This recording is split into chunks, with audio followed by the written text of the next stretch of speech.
में और आलोक मेहता सर के क्षेत्र में। तो हम जानते हैं भैया, नमस्कार।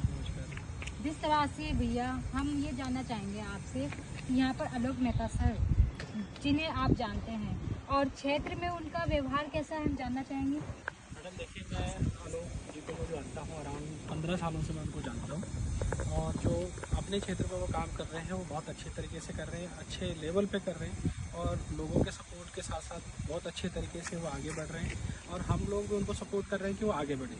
उनका काम बहुत अच्छा है, इतना अच्छा है कि आप देख सकते हो कि सामने जो स्ट्रीट लाइटें लगी हुई हैं ये भी उन्होंने अपने खड़े होकर, धूप में खड़े होकर अपने सामने करी हुई है। और हम सपोर्ट करते हैं उनका कि आगे बढ़े और अपने क्षेत्र को आगे बढ़ाएं। बिल्कुल बिल्कुल। तो सर क्या लगता है आपको, अगर उनके लिए पार्षद का टिकट मिलता है तो किस तरह से उनके कार्य होगा? देखिए मैडम, उनको अगर पार्षद का टिकट मिलेगा तो मैं तो 200% बोलता हूँ कि उनका काम इतना बढ़िया रहेगा कि उनको किसी की भी कोई भी समस्या जो आने वाली रहेगी वो समस्या उनके सामने आने वाली ही नहीं रहेगी। बिल्कुल। जैसे हमारे साथ सर भी जुड़े हुए हैं, सर नमस्कार। सर क्या नाम है आपका?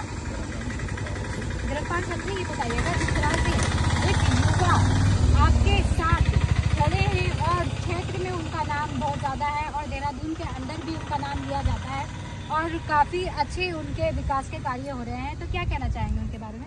इससे अच्छा कैंडिडेट नहीं मिल सकता। इससे अच्छा कैंडिडेट नहीं मिल हमारे सकता। वेरी क्षेत्र गुड। के, ठीक है जी।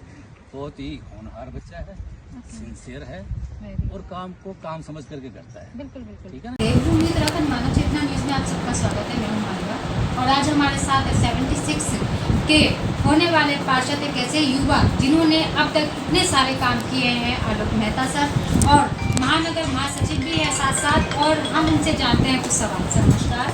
नमस्कार नमस्कार, कैसे हैं? सबसे पहले तो मैं मानव चेतना न्यूज़ को धन्यवाद करना चाहूँगा थैंक यू सर, जिन्होंने मौका दिया मुझे अपनी आवाज़ बुलंद करने का। Thank you sir. जिस तरह से आपका नाम आ गया है, पंजाबी युवा है आप, और कांग्रेस में आपने इतने सारे काम किए हैं, अपने क्षेत्र में काम किए हैं और हर क्षेत्र में जाके आप देखते भी हैं, तो क्या लगता है आपको, जिस तरह से आप काम कर रहे हैं तो कांग्रेस की तरफ से आपको आगे बढ़ाने का मौका मिला है, क्या कहना चाहेंगे? बिल्कुल, देखो क्या कहते हैं, कांग्रेस की तरफ से युवा ही है जो सारी चीज़ों को आगे लेके जा रहा है। अभी लोकसभा के चुनाव हुए हाल ही में, तो मैंने देखा इस बार युवा बहुत बढ़ चढ़ के आगे हिस्सा लिया है और काम किया है और ज़मीनी स्तर पे काम किया है युवाओं ने। और जिस हिसाब से युवाओं को बढ़ना चाहिए आगे, ये बेरोजगारी इतनी है और बेरोजगारी के मुद्दे हैं, नीट घोटाले, तो युवाओं के साथ नाइंसाफ़ी हो रही है। तो मेरा कहना है युवाओं नेताओं को आगे बढ़ना चाहिए और कमान संभालनी चाहिए। बिल्कुल बिल्कुल।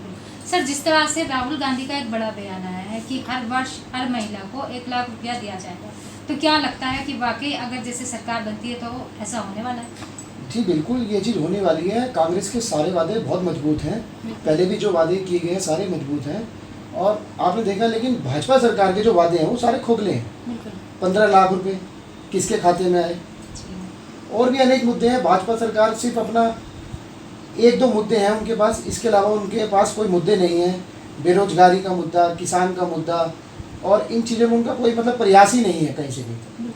जिस तरह से बाहर यूपी में बहुत अच्छा रिजल्ट आया है कांग्रेस के लिए, तो लगता है कि अब की बार कांग्रेस की सरकार आएगी। तो क्या लगता है सर, जिस तरह से अभी तक कई वादे मोदी जी के पूरे नहीं हुए, तो क्या वो राहुल गांधी पूरे कर पाएंगे?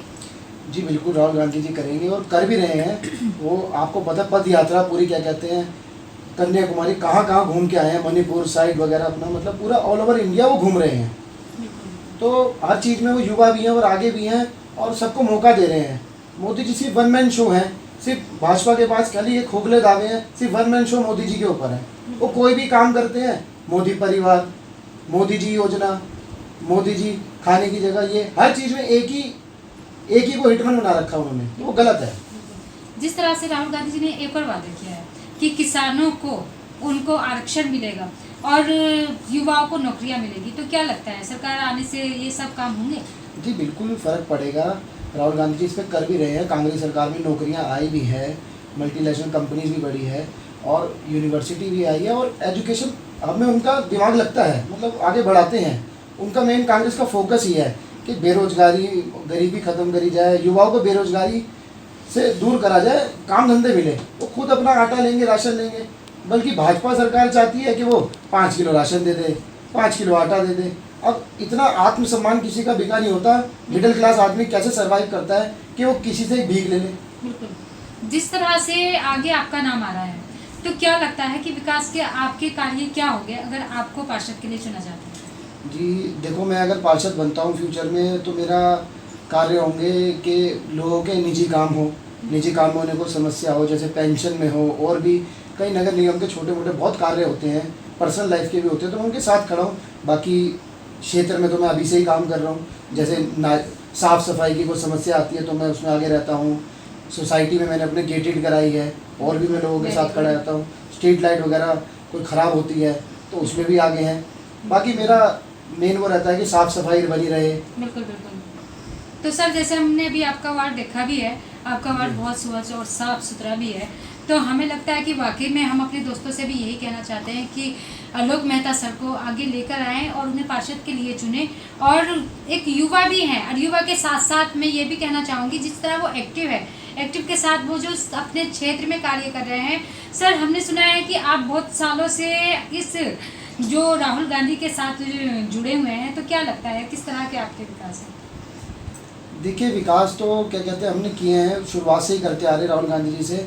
अगर ये हमारी पार्टी उसमें नहीं है, विपक्ष में है, फिर भी हम बहुत मतलब कार्य कर रहे हैं अपनी तरफ से। और जहाँ तक हम कोशिश करते हैं कि सरकार से भी अपने वादे मनवाएं, अपनी बातें मनवाएं, जिसमें हमारे प्रदेश अध्यक्ष करण नारायण जी भी बहुत बढ़ चढ़ के हिस्सा ले रहे हैं। डॉक्टर जसविंदर गोगी जी महानगर अध्यक्ष भी बढ़ चढ़ के हिस्सा ले रहे हैं, वो युवाओं को बढ़ा रहे हैं हमारे। इन दिनों डकैती की अभी घटना हुई थी तो उस पर भी हमने बहुत विरोध करा था, बहुत प्रेशर डाला था कि सरकार को कुछ करना चाहिए इस पर। और भी विभिन्न मुद्दे, घोटाले आते हैं, पेपर लीक के घोटाले पे हमने बहुत आवाज़ उठाई। बल्कि अभी पानी की समस्या भी बहुत हुई थी, जल संसाधन ऑफिस पे नेहरू कॉलोनी में हम गए थे, अभी वहाँ पे हमने धरना भी दिया और उन्हें वार्निंग भी दी कि आप इसको निपटाइए, पानी की बहुत समस्या हो रही है, जूझ रहे लोग क्या कहते हैं पानी से, और गर्मी इतनी है। हमने बिजली विभाग में भी धरना दिया कि आप इतने लंबे लंबे कट ना काटिए, गर्मी है, सब परेशान है लोग गर्मी से। तो हम कर रहे हैं सब चीज़ों पे, सब मुद्दों पे हमारी नज़र है। हाँ, मेन हमारी कांग्रेस पार्टी का फोकस है सारे मुद्दों पे है, ये एक दो मुद्दों पे नहीं है जो फालतू के मुद्दे भाजपा सरकार लड़ाने का काम करती है धर्म के नाम पे, उन मुद्दों से हम दूर है हमारी पार्टी। सर जिस तरह से अंकिता भंडारी को अभी तक इंसाफ नहीं मिला है, तो क्या लगता है जैसे सरकार बनती है तो क्या उनके माँ बाप को इंसाफ मिलेगा?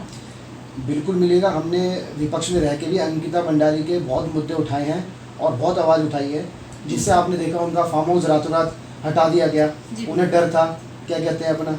और भाजपा सरकार में आपने देखा सारे नेता ही भ्रष्ट है, जिनको टिकट मिली वो भी किस तरह के नेता थे क्या कहते हैं जो छोड़ के भागे चुनाव के टाइम पे भी।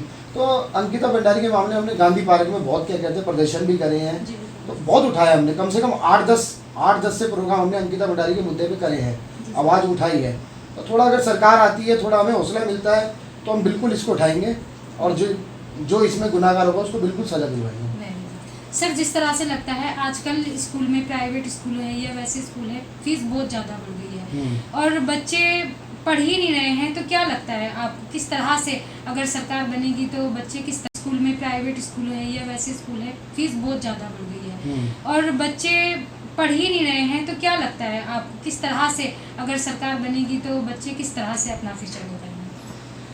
देखिए बच्चे पढ़ेंगे, लेकिन आजकल आपको पता है कि सरकार में थोड़ा सा दिमाग जो है ना, वो जो पेरेंट्स है वो भी परेशान है, काम धंधे नहीं है, तो बच्चों का माहौल थोड़ा पढ़ाई लिखाई वाला नहीं है। आजकल नशे नुशे ज़्यादा चल रहे हैं, कोई यहाँ भटक रहा है, काम धंधे है नहीं, बेरोजगारी इतनी है, कोई नशे में जा रहा है, कोई किसी और चीज़ में जा रहा है, तो कोई किसी सक्षम नहीं है, किसी भी चीज़ में स्टेबल नहीं है, तो सब भटक रहे हैं। तो मेरा फ्यूचर के साथ खिलवाड़ हो रहा है एक तरह से, युवा के साथ, सबके साथ। तो सर आप क्या सरकार से अपील करेंगे, जिस तरह से नशा बढ़ रहा है, तो सारे युवाओं को और सारे युवा भाइयों को अपने क्या कहना चाहेंगे, किस तरह से वो नशे से दूर रहें, क्या सरकार से अपील करेंगे? देखिए सरकार से मैं अपील करूँगा कि कुछ रोज़गार दीजिए, क्या कहते हैं अपना कुछ ऐसी भी योजना लाइए कि जिसमें रोज़गार मिले, युवा थोड़ा काम धंधा करे, आगे बढ़े, क्या कहते हैं, और सारी समस्या से ना जूझे।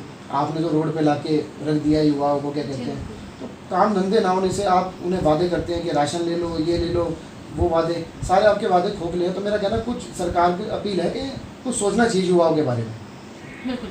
जिस तरह से स्मार्ट सिटी का मुद्दा है सर, बरसात फिर से लग चुकी है, जून का महीना चला है, जुलाई से फिर बरसात है और अब तक स्मार्ट सिटी का काम पूरा नहीं हुआ है, जगह जगह खड्डे हैं, नाली में पानी इस तरह से चलता है बरसात में।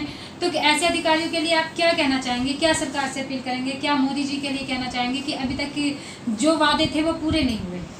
देखिए, स्मार्ट सिटी नाम रख दिया, ना सीसीटीवी कैमरे हैं, कई जगह कितनी घटनाएं होती है, सीसीटीवी कैमरे नहीं है, रोड एक बरसात में रोड नहीं पड़ जाती है, कभी यहाँ खड्डा हो गया, वहाँ खड्डा हो गया। अभी इतने अनेक खड्डे हो रखे हैं, खड्डे को पहले ठीक करते हैं, फिर दोबारा उसमें खड्डा कर देते हैं, फिर ठीक करते हैं, फिर दोबारा खड्डा कर देते हैं। तो ये चीज़ तो गलत है ना। बहुत पब्लिक झूंझ रही है, एक्सीडेंट के खतरे हैं बहुत ज़्यादा, और भी क्या कहते हैं अपना पानी भर रहा है रोडों पे, एक्सीडेंट हो रहे हैं। अभी हाल ही में देखा अखबारों में फ़ोटो आती है, क्या कहते हैं अपना स्कूटी से कोई चला वहाँ गिर गया, कोई वहाँ गिर गया, तो बहुत एक्सीडेंट होने के खतरे हैं। तो इस पर देखना चाहिए स्मार्ट सिटी।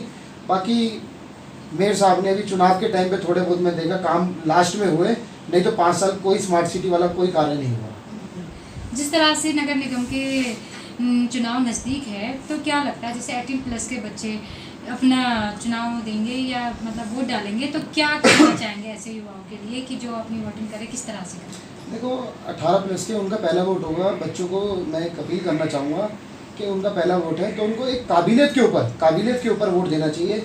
ये नहीं उनको सिखाया जाए कि धर्म जाति के नाम पे आप वोट दो, क्या कहते हैं, वो चीज़ नहीं है। आप कार्य के नाम पे वोट दो।